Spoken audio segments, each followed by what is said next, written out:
Kita mulai dulu. Ya, oke. Jadi pembelahan sel dibutuhkan hampir setiap hari sebetulnya ya dek. Kalau ada adik mandi lagi setiap hari itu adalah sel-sel yang mengalami kematian secara terprogram, namanya apoptosis. Nah, untuk mengganti sel-sel yang mati tadi, maka tubuh kita secara otomatis akan melakukan adaptasi dengan pembentukan sel yang baru. Tujuan pembelahan sel pada hewan bersel satu untuk memperbanyak diri atau reproduksi. Contohnya apa? Bakteri ya. Dia membelah satu kali udah jadi individu baru. Kalau manusia membelah satu sel apakah jadi individu baru? Enggak ya. Dia hanya mengganti sel-sel yang rusak. Pada hewan bersel banyak untuk memperbanyak sel dan juga untuk pertumbuhan. Kalau pada anak-anak sampai manusia itu deh masih bisa tumbuh sampai usia 25 tahun. Jadi asalkan kalian masih di bawah 25 tahun, penambahan tinggi badan itu masih bisa.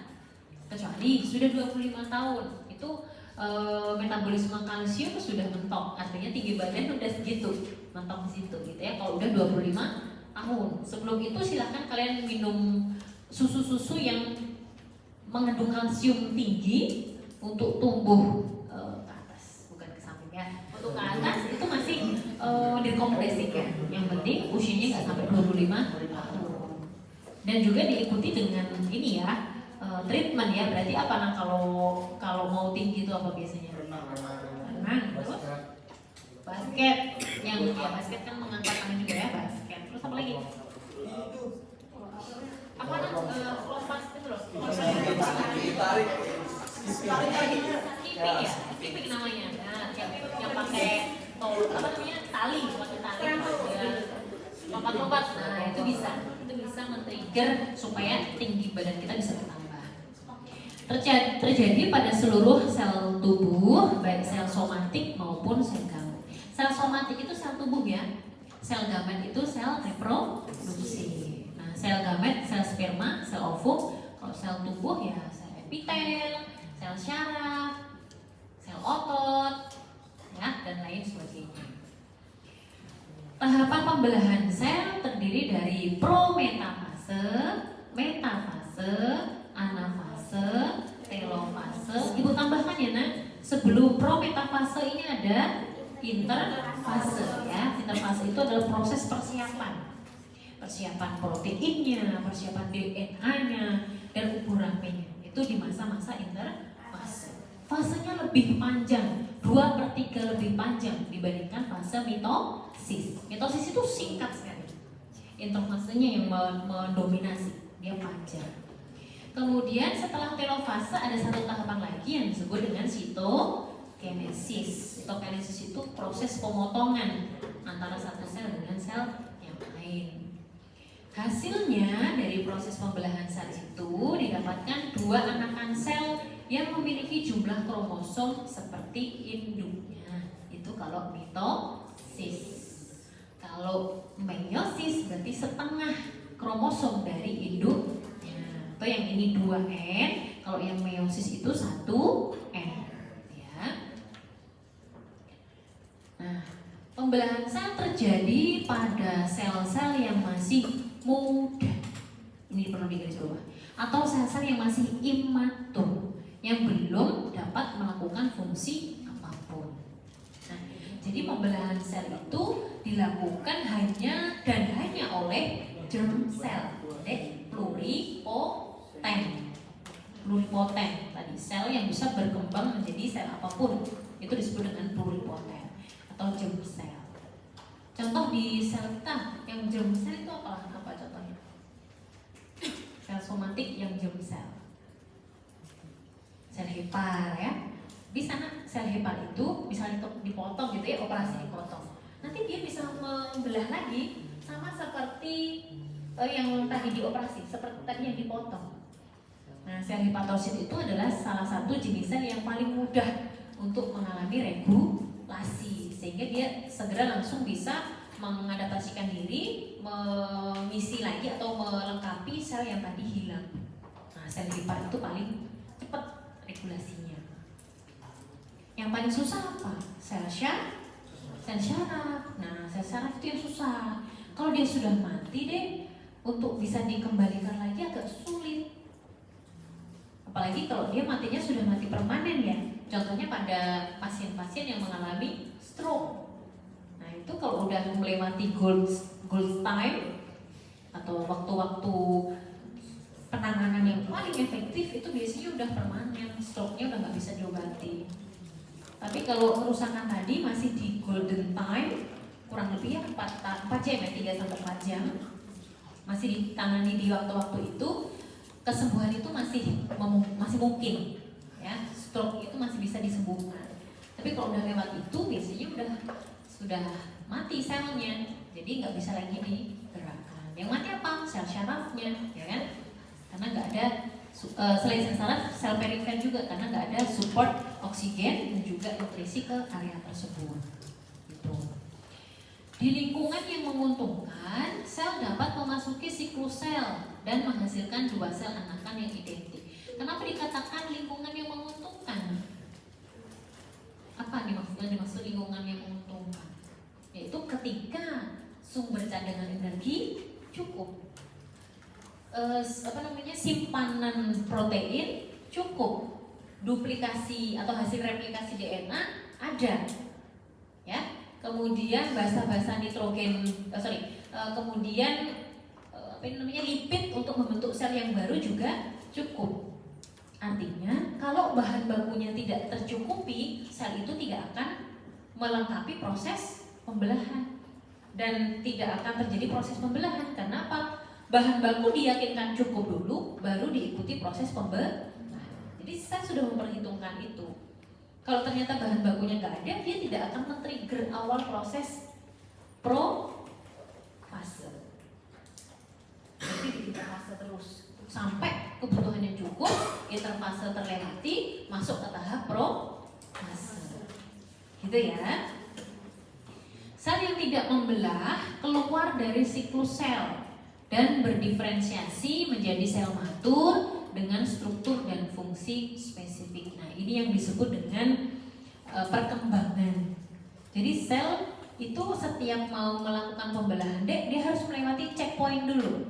Checkpoint adalah suatu identifikasi sel, apakah sel ini lanjut pembelahan atau tidak.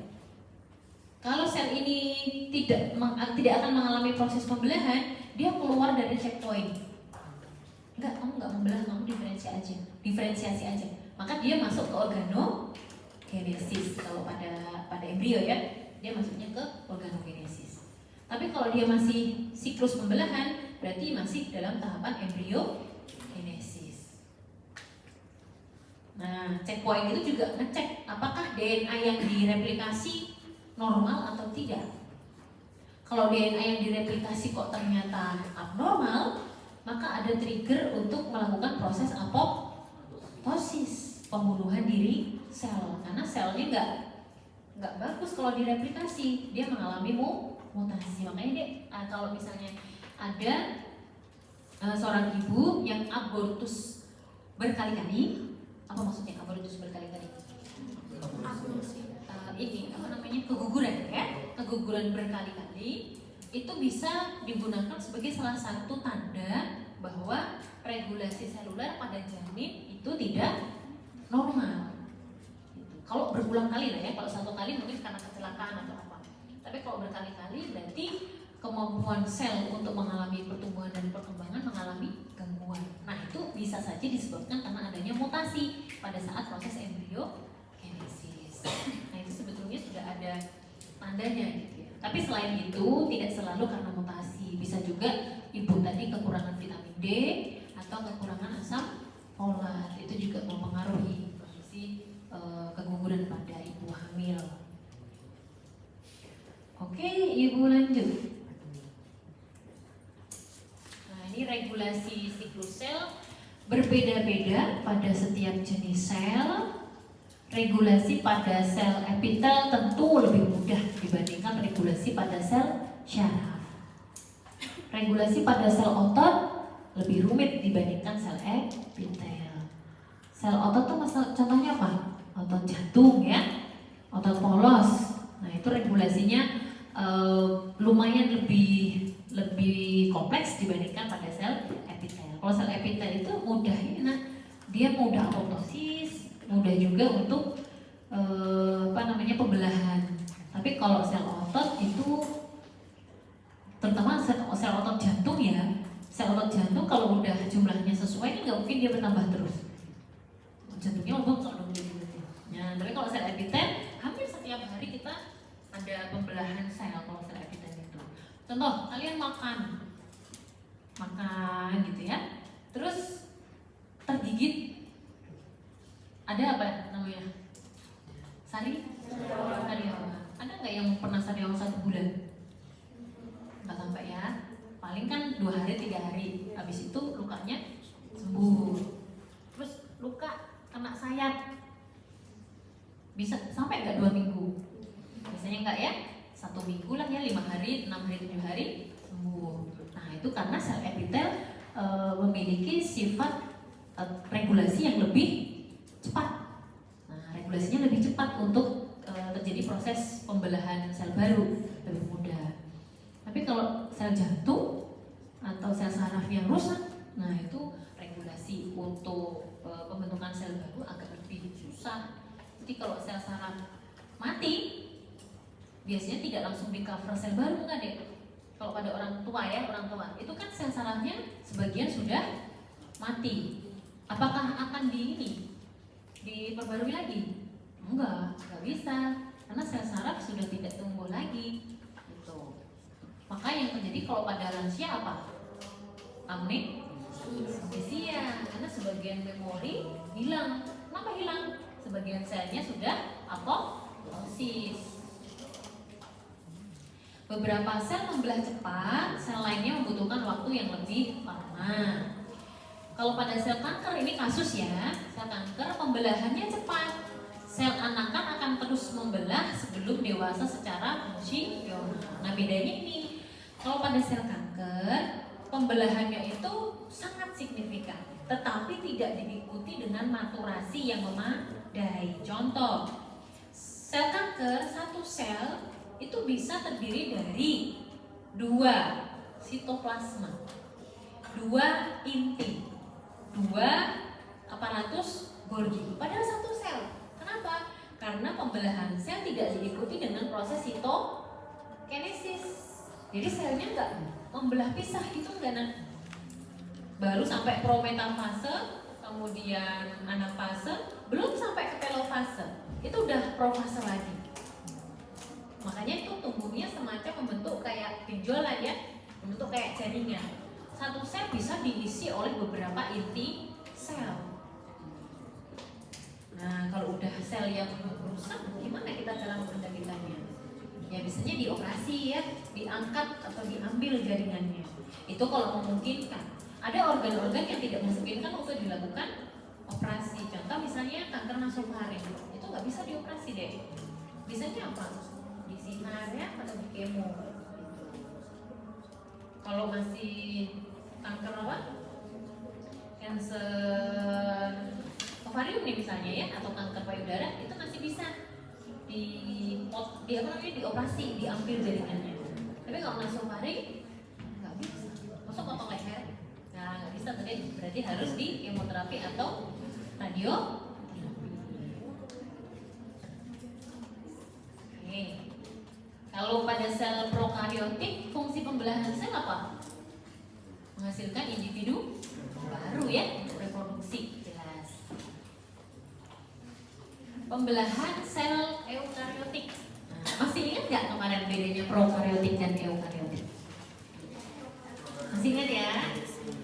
Prokariotik tidak memiliki inti sel, nggak ada membran inti, selnya sederhana, tidak punya organela, DNA-nya sirkuler, ya. Kalau eukariotik, DNA-nya double helix, lebih kompleks, punya dinding sel, punya membran sel, juga punya nukleus, punya juga organela. Karena sel eukariotik itu memiliki struktur sel yang lebih kompleks, maka ini mempengaruhi ukuran, jelas ya, ukuran sel lebih besar dari prokariotik. Lebih banyak mengandung DNA, lebih banyak itu maksudnya ukurannya lebih besar ya, bahasanya lebih besar. Lebih rumit tadi karena lebih kompleks, dia punya banyak organela. Kemudian mengalami proses replikasi, segregasi, dan sitokinesis. Segregasi itu ini pemegaran enggak. Segregasi itu menyebar. Kromosomnya menyebar, itu namanya segregasi. Kalau kondensasi itu mengumpul. Mengumpul itu kondensasi, menyebar itu segregasi, ya. Nanti kemampuan ini diperlukan saat sel-sel itu mau melakukan proses pembelahan. Kapan harus segregasi, kapan harus kondensasi, nanti tahapannya terpisah.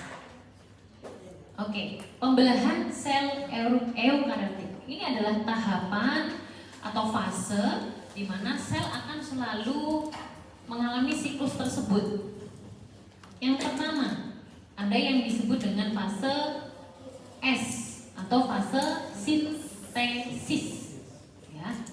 Yang mana sih Bu yang dikatakan interfase? Nah, interfase itu adalah dari G1 sampai G2. Bayangkan, panjang loh ini fasenya, ya. Interfase itu dari G1 sampai G2 itu interfase. Mitosisnya itu hanya sedikit, hanya sepersekian second, sepersekian detik tahapan mitosisnya.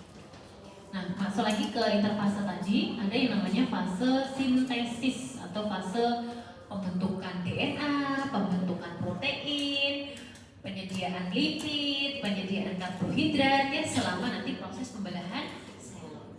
Antara fase sintesis dan fase gap 2, ini ada yang namanya checkpoint. Nah, di setiap akhir panah ini ada checkpoint nih.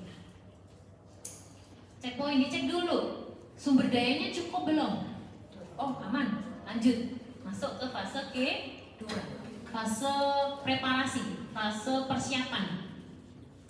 Cek lagi, udah semua siap? Oke, masuk ke fase M atau mitosis. Nah, disinilah proses pembelahan itu terjadi dengan menghasilkan anakan 2N, ya. Setelah itu masuk ke fase G1. Nah, G1 itu opsional, nanti sel ini akan membelah jadi sel yang baru, terus nanti sel itu membelah lagi, atau sel itu akan masuk ke fase maturasi atau fase pertumbuhan, ya, perkembangan, fase perkembangan atau fase maturasi. Mau dibuat sel bentuk apa nih? Sel epitel kah? Sel otot kah?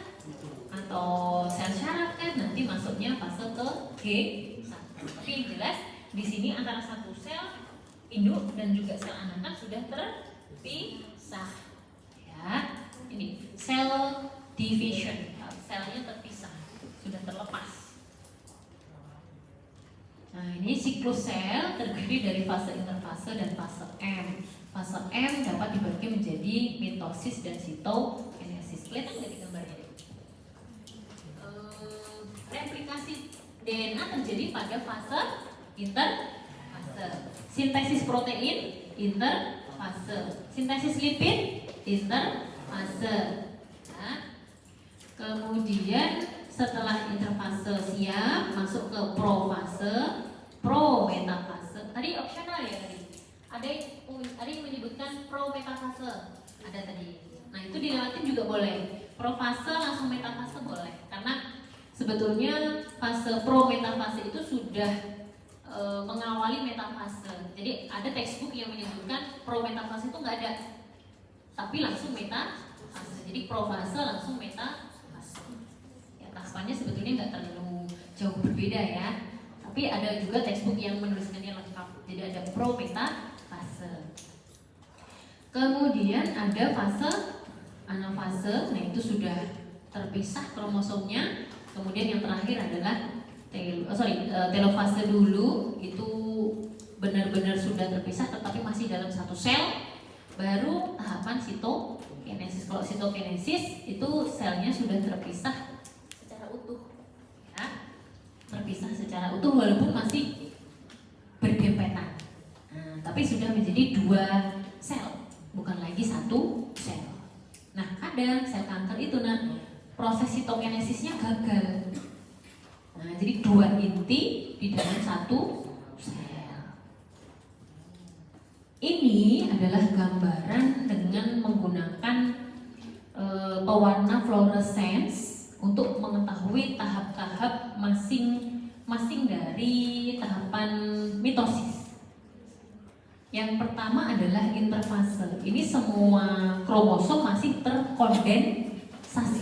Itu kondensasi tadi, mengumpul ya, masih dalam satu kumpulan kumpulan kromosom. Kromosomnya masih memadai. Jadi kalau kromosom kita itu masih posisi inaktif, sedang tidak direplikasi atau sedang tidak ditranskripsi, dia itu ini padat banget, susah untuk dilepas. Kenapa? Karena sangat riskan untuk dimutasi, sangat riskan untuk dikenali DNA-se atau RNA-se. Mudah rusak kalau kena enzim-enzim itu. Makanya harus dilingkupi oleh suatu protein histon. Dan protein histon itu pelindung bagi DNA. DNA nggak mungkin akan dibuka ya kalau histonnya tidak dicungkil, histonnya tidak dibuang dulu, nggak bisa. Jadi dia dipintal-pintal di dalam protein histon. Kuliah kromosom sudah belum deh? Belum ya. Jadi belum ada gambarannya. Jadi intinya dikemas sedemikian rupa supaya tidak mudah terpapar oleh enzim-enzim perusak DNA atau RNA. Ya kalau ini DNA ya, enzim-enzim perusak DNA itu sangat dilindungi banget DNA itu. Interfase masih kondensasi, profase apa bedanya di sini? Kromosomnya mulai mengalami segregasi. Coba ada dilihat ya. Itu kan gambarnya masih ungu padat. Kalau yang profase itu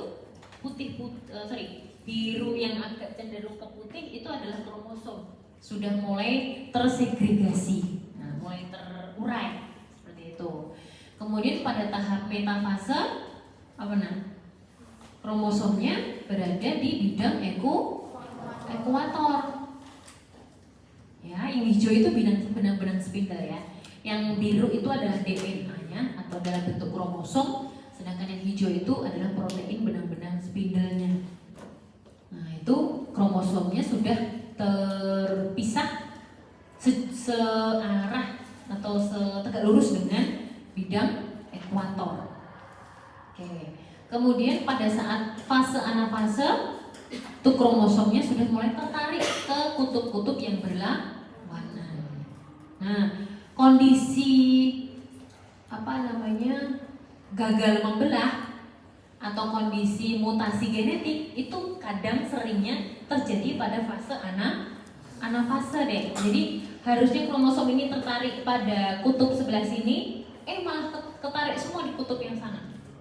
Gitu misalnya. Jadi di sini kehilangan 1 kromosom, di sana kelebihan 1 kromosom. Contohnya apa? Sindrom Down ya, trisomi 21, trisomi 18. Turner syndrome ya dan lain sebagainya. Itu kan ada 1 kromosom yang keikut di kromosom yang lain, sedangkan kromosom pasangannya itu kosong, hanya ada 1. Harusnya kan 2 ya, 2N kan. Nah, itu biasanya terjadi karena gagal membelah pada saat fase anafase. Sindrom Down tuh yang paling banyak ya, kegagalan di kromosom 2118. Terus telofase. Nah, kalau telofase masing-masing kromosom sudah terbagi menjadi 2 bagian.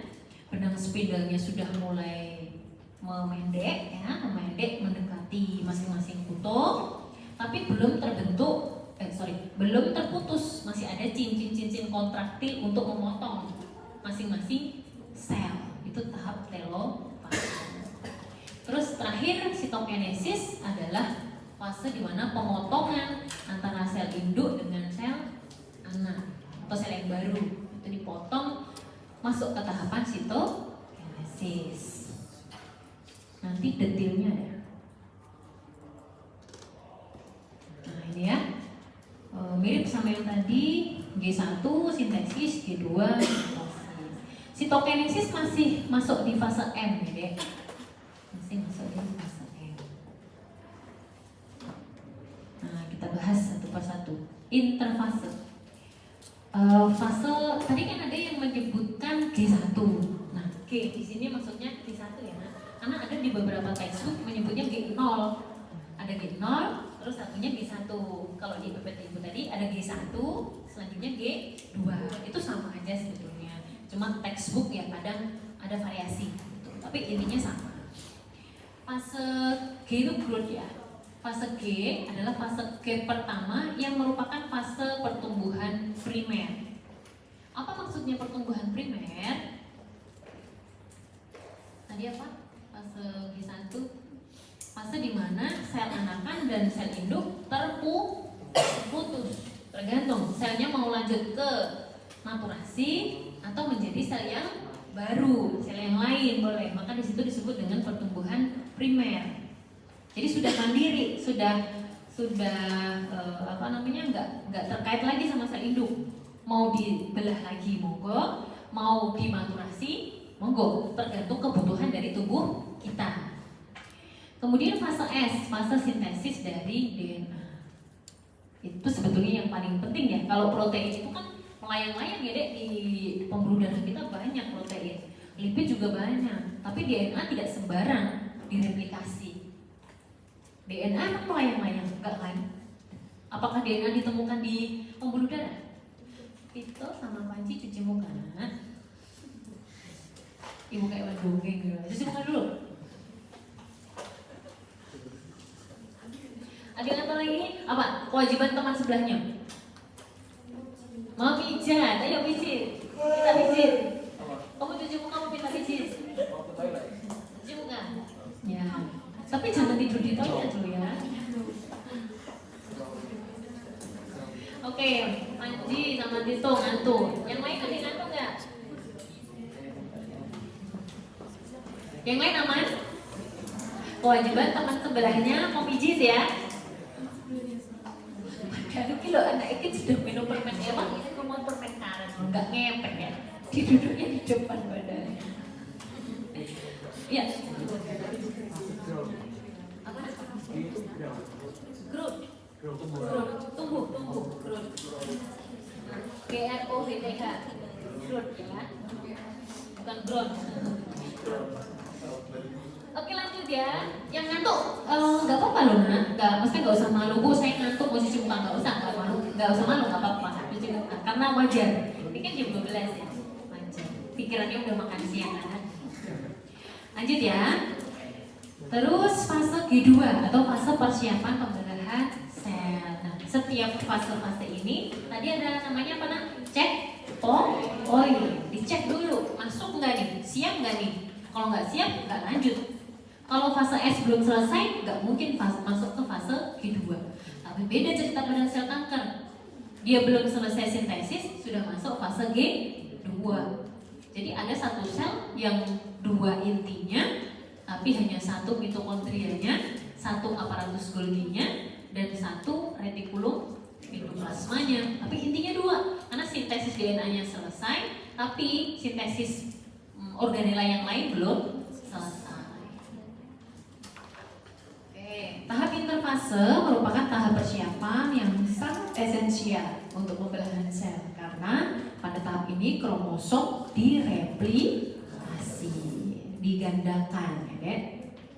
Nanti ada satu mata kuliah khusus tentang replikasi DNA, tapi ibu lupa yang menyampaikan Pak Adit atau ibu.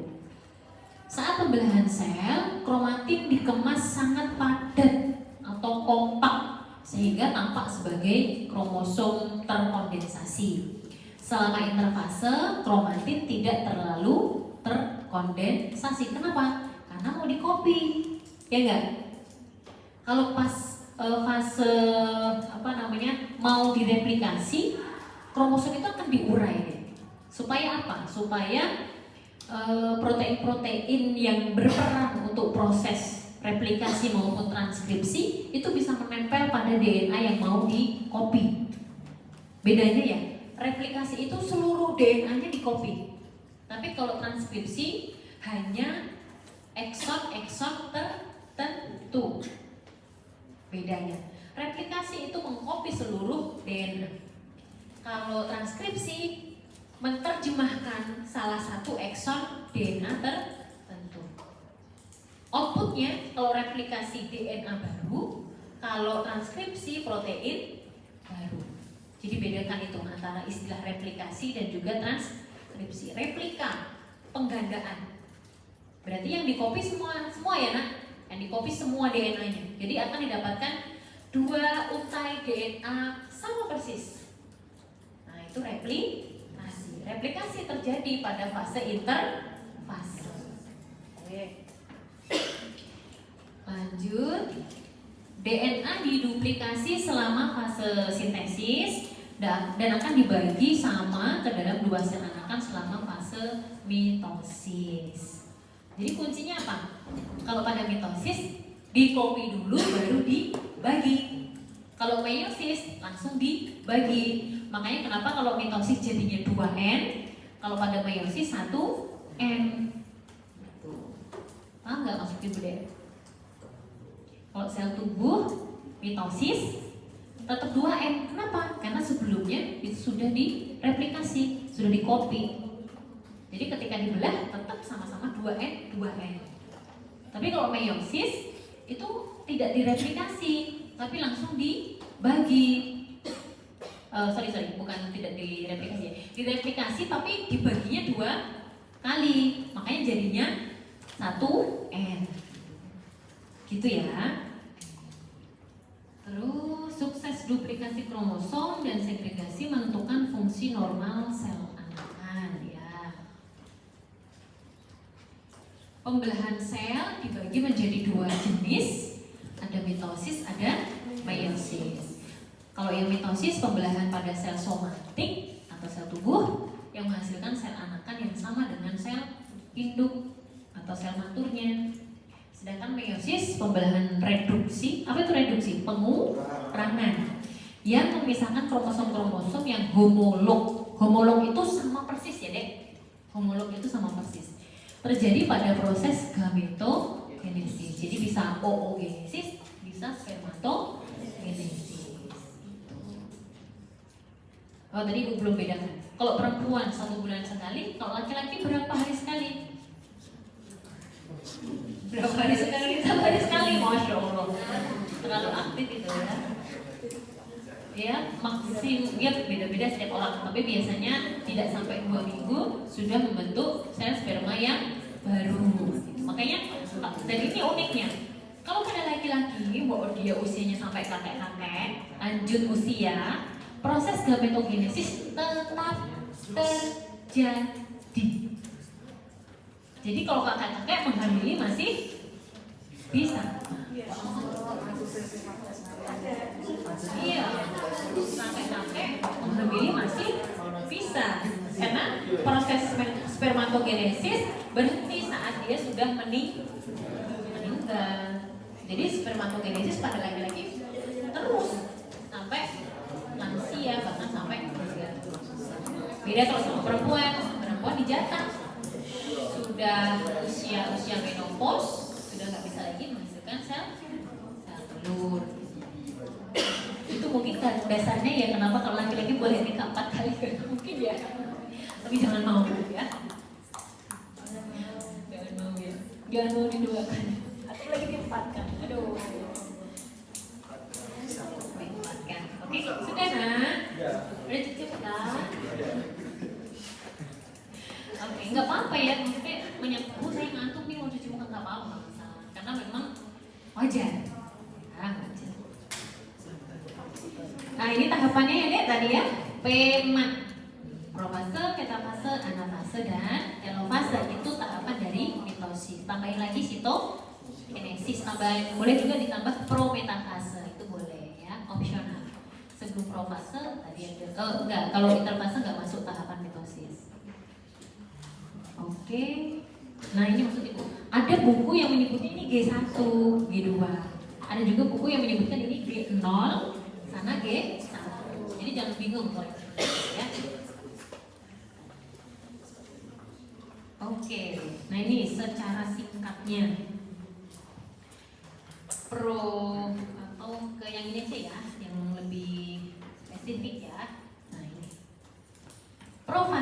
Coba deh kalian lihat bedanya. Yang warna hijau fluorescence itu adalah benang-benang spindle, ya, benang-benang spindle. Kemudian yang warna orange fluorescence itu adalah kromosom, ya, kromosom yang homolog. Pada fase profase, ini keterangannya.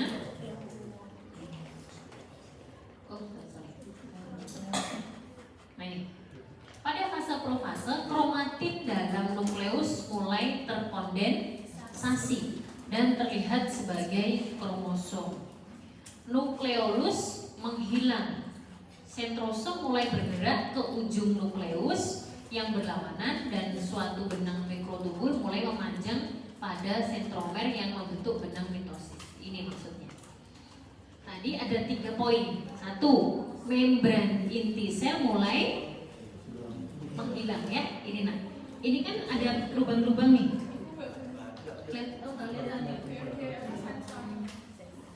Kena apa ya? Kelihatan? Ini maksud Ibu. Harusnya kalau sel itu sedang tidak mengalami mitosis, ini lengkap nih. Garisnya ini lengkap. Nyambung. Ini nyambung.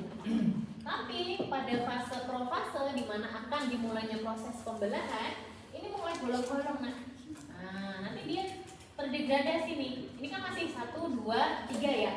Nah, nanti lama-lama dia akan berlubang banyak. Nah, pada saat prometafase udah nggak ada lagi. Ya masih ada tapi udah ini hilang ya. Nanti hilang. Ini hilang. Nah, udah pecah. Kalau yang ini hampir pecah ya. Ibaratnya lingkarannya itu sudah mulai terlubangi gitu. Itu kan membran inti. Membran intinya mulai menghilang. Makanya tadi istilahnya ini tadi nukleolus menghilang. Nukleolus itu yang dimaksud adalah membran inti dari membran dari inti sel. Nah, itu mulai terdegradasi atau mulai menghilang. Itu yang di tengah. Terus apa lagi tadi? Kromatin dalam nukleus mulai terkondensasi dan terlihat sebagai kromosom. Nah, maksudnya yang warna merah itu. Yang warna merah itu mulai terkondensasi. Apa tadi terkondensasi? Mengumpul ya. Sebetulnya di fase interfase pun juga mengumpul sebetulnya. Tapi ada perubahan posisi saja. Ada perubahan posisi pada saat fase profase. Kromosomnya ada perubahan posisi, yaitu terkondensasi, nukleolusnya mulai menghilang. Terus apa lagi di situ? Benang-benang spindlenya mulai terbentuk. Nah ini kan kalau dalam fase interfase atau tidak dalam posisi mitosis, ini tuh berdampingan di sini posisinya. Dia ke sini, dia di sini, ini juga di sini. Pada saat profase dia berpindah ke kutub yang berlawanan. Nanti dia ke arah nih ya. Nanti di fase prometafase itu sudah tegak lurus. Tapi di fase profase dia bergerak dari satu ujung untuk menuju kutub yang berlawanan. Sedangkan benang-benang spindlenya mulai memanjang ya. Di situ dibuktikan dengan itu gambar hijaunya yang berserabutan itu memisah dari satu lokasi menuju ke 2 lokasi yang berlawanan. Itu tanggapan dari profase. Terus apa lagi? Apa lagi ya? Nah ini berikutnya kinetokor. Mana kinetokor? Di pojok ya. Nah kinetokor itu kan satu sisi yang memisahkan antara lengan P dengan lengan Q. Saya belum dapat kromosom ya, jadi belum bisa bayangin ya. Jadi kinetokor itu dia nanti membagi DNA itu menjadi 2 sisi. Oh ini misalnya ini kromosom gitu ya, kromosom utuh. Nah, ada yang disebut dengan kinetokor. Kinetokor itu tempat terpisahnya antara lengan P dengan lengan Q. Misalnya logo unwahas gitu ya, kinetokornya logo unwahas. kan kromosomnya lurus nih dek. Nanti pada saat fase metafase itu kan akan tertarik. Nah, kinetokor ini adalah menjadi tempat penempelan dari benang-benang spindle. Nanti ditariknya gini. Nah, untuk huruf V gitu. Ada yang huruf V, ada yang huruf J, tergantung dari jenis kromosomnya. Karena kromosom itu unik-unik. Ada yang bentuknya J gitu. Ada yang bentuknya nanti V utuh, ada yang bentuknya L. Biasanya nomor-nomoran, nomor 1, 2, dan seterusnya masih gede-gede. Nanti makin ke kromosom bawah itu ukurannya makin kecil-kecil. Nah, kromosom seks atau kromosom jenis kelamin itu kecil sekali. Beda sama kromosom tubuh. Itu ya. Jadi kinetokor adalah tempat penempelan benang spindle yang akan berperan aktif pada saat metafase. Untuk apa? Menarik kromosom menuju ke kutub yang berlawanan. Nah, ini kan dua ya nak. Kita anggap ini dua ya, berpasangan kayak gini. Nah, nanti ini akan terpotong jadi dua bagian, masing-masing tertarik ke kutub yang berlawanan. Sehingga dihasilkan dua kromosom homolog yang sama persis di antara kinetokor, di antara sentriol yang satu dan sentriol yang lainnya lagi. Bingung nggak di atas ini? Kita lanjut dulu. Terus, nah itu fase, jadi apa? Kita simpulkan lagi. Pada fase profase, apa yang terjadi? Kromosom mulai terkondensasi, itu kromatin, ya. Terus nukleolus mulai menghilang. Boleh nukleolus, boleh membran inti, sama, ya, mulai menghilang. Berikutnya benang spindle mulai terbentuk atau memanjang, boleh. Sentriol menuju kutub yang berlawanan. Apalagi nak?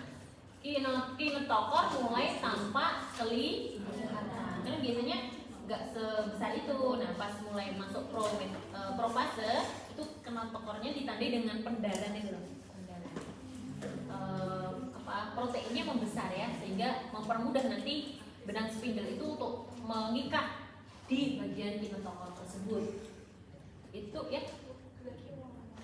Zaki, iya nak. Ada apa? Jadwal sekilas. Waktunya bu. Selesai apa sayang?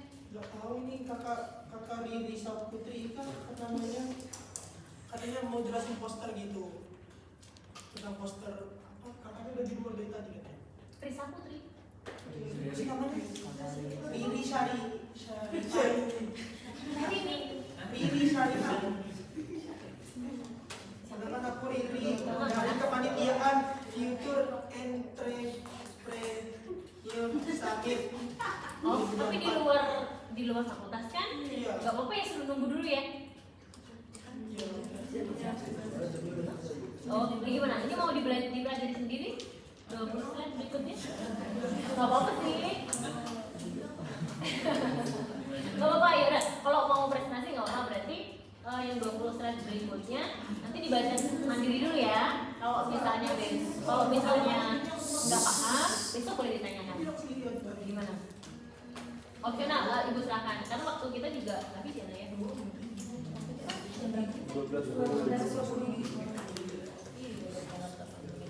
Enggak opsional. Ini mau dipelajari mandiri dulu, boleh. Besok kalau ada pertanyaan disampaikan.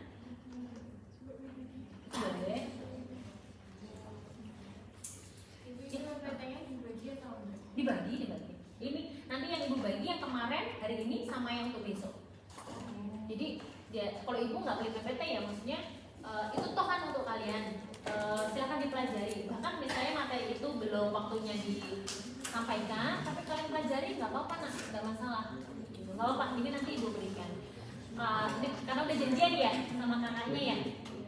Ya nggak apa-apa. Jadi gini aja. Ini kan masih 20 slide ya nak.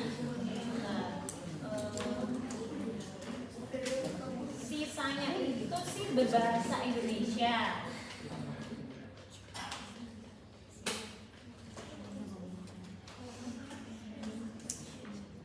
Oke, bahasa Indonesia semua. Cuma gambarnya yang bahasa Inggris ya, tapi kan ada keterangannya. Sementara berarti akan dipelajari mandiri dulu. Nanti kalau misalnya di suatu waktu kita ada waktu kosong, waktu itu misalnya kita kuliah tapi masih ada sisa nih. Nah, nanti kita recall lagi di situ. Tapi ibu minta ini tetap dibaca karena besok pasti keluar di pretest. Gitu ya. Tapi ini bahasa Indonesia sih sayang, yang ini ya yang keterangannya. Kalau yang gambarnya bahasa Inggris pun dengan bahasa yang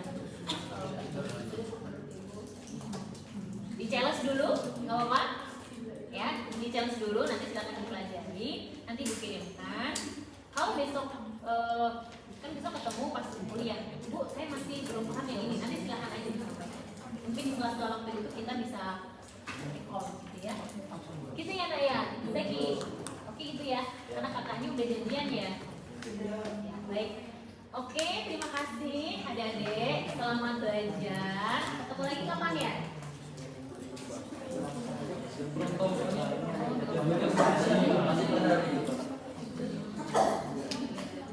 Jadi spot jantung mulu nih ya. Ya, gak apa-apa. Nanti mau kirimkan ya semua materi aja langsung, jadi adik-adik bisa belajar dari hari. Kita akhiri dengan bacaan hamdalah. Oh belum pada absen ya?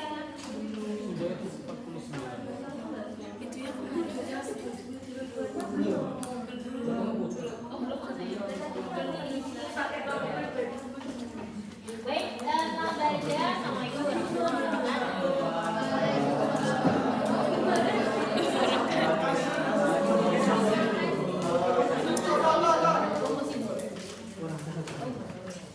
Oh, mungkin tidak lanjut. Itu kemarin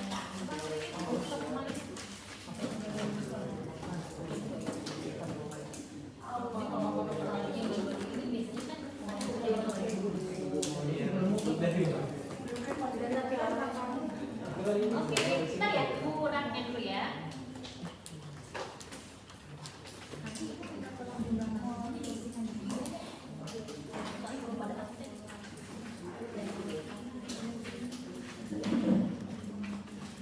Bilang Pak Maling AC-nya itu ya. Kasihan kalian beda sih nanti.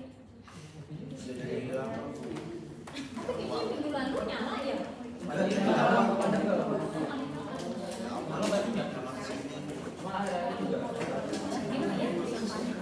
Ya bilang apa? Pak Maling ya, biar di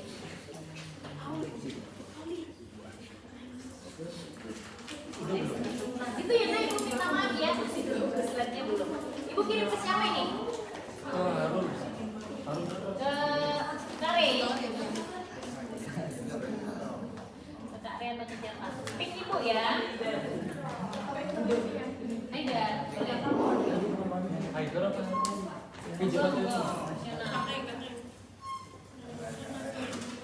Ibu kirimkan semua materi aja ya. Haidar aja.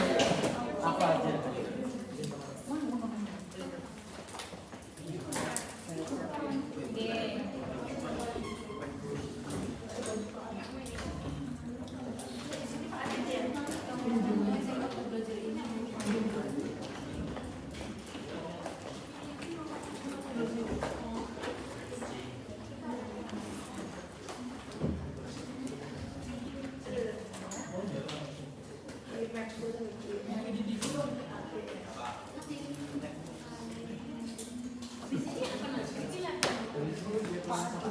Oh, Pak Anjir satu ya?